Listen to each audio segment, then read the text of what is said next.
Olen siin Lahemaa metsas ehk siis Oandul tegelikult ja siitsamast hakkab ka metsarada, sealt WC paistab, käimine.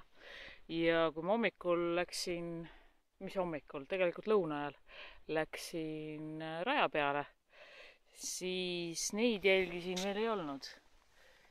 Ehk siis siit on võib-olla paremini näha karu siinsamas tee ääres. Ilmselt on tahtnud üle tee minna, aga lähen järgi, vaatan, kas tal on õnneks läinud.